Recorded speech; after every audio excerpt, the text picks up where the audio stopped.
देखो, इस ट्रैप को और इस क्वेश्चन को सिंपल वे में फटाफट समझ लेते हैं, ठीक है। एक सिंपल सा रियल लाइफ सिचुएशन इमेजिन करो। एग्ज़ाम हॉल में आपको 3 स्टेटमेंट मिलते हैं, ठीक है। 2 स्टेटमेंट बिल्कुल फेमिलियर लगते हैं, एक थोड़ा अजीब सा लगता है, अनकॉमन या फिर अनफेमिलियर, ठीक है। तो आपका दिमाग क्या करता है कि ये वाला गलत हो सकता है, यूपीएससी इतना रैंडम नहीं पूछेगा, और बस आप वहीं ट्रैप में गिर जाते हो, ठीक है। इस ट्रैप का नाम है ओवर स्केप्टिसिज्म ट्रैप, ओके। यहाँ यूपीएससी ने एग्जैक्टली वही किया है। चलो स्टेटमेंट्स को डिकोड करते हैं, ओके। ब्राज़ील कोस्ट के रॉक्स वेस्टर्न अफ्रीका से मैच करते हैं, ठीक है। ये तो स्टैंडर्ड कॉन्टिनेंटल ड्रिफ्ट एविडेंस है जो हम पढ़ते हैं, ओके। कोस्टलाइंस और रॉक फॉर्मेशन मैच करते हैं, क्लियर है, फेमिलियर है और करेक्ट है, ओके। Statement 1 is correct. अब स्टेटमेंट 3 देखते हैं, ठीक है। गोंडवाना सेडिमेंट्स इंडिया में मिलते हैं और उनके काउंटर पार्ट्स साउदर्न हेमिस्फीयर के अलग अलग लैंड मासेस में मिलते हैं।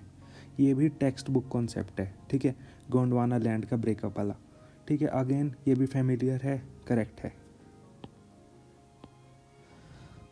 अब आती है statement number 2। The gold deposits of Ghana are derived from the Brazil plateau, okay. यहीं पे गेम है।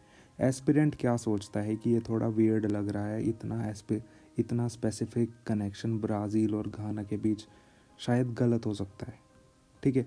आपने फर्स्ट और थर्ड को ठीक करके 2 ऑप्शंस को ऑलरेडी एलिमिनेट कर दिया है, ठीक है। अब 2 में से आपको सही चूज़ करना है, 1 एंड 3 ओनली, या फिर सेकंड भी सही है गलत है, ठीक है। मतलब वो नॉलेज से नहीं, डाउट से एलिमिनेट कर रहा है इसको। अब थोड़ा कामली सोचो, कॉन्टिनेंटल ड्रिफ्ट का कोर आइडिया क्या है। कॉन्टिनेंट्स पहले जुड़े हुए थे। अगर ब्राज़ील और अफ्रीका एक टाइम पे कनेक्टेड थे तो उनके मिनरल डिपॉजिट का ओरिजिन भी कनेक्टेड हो सकता है, ठीक है। मतलब ये स्टेटमेंट एक्चुअली ड्रिफ्ट थ्योरी को सपोर्ट कर रहा है। बस यूपीएससी ने इसको थोड़ा अनकॉमन तरीके से फ्रेम किया है ताकि आप इस पे डाउट करो, ओके। अब एस्पिरेंट गलती क्यों करता है? क्योंकि उसको 2 स्टेटमेंट्स फेमिलियर मिलते हैं और तीसरा अनफेमिलियर मिलता है, ठीक है। तो वो ऑटोमेटिकली उसको रिजेक्ट कर देता है। ये एक मेंटल बायस है, जो नहीं सुना शायद गलत हो सकता है, ठीक है। इसमें यूपीएससी का इंटेंशन क्या है?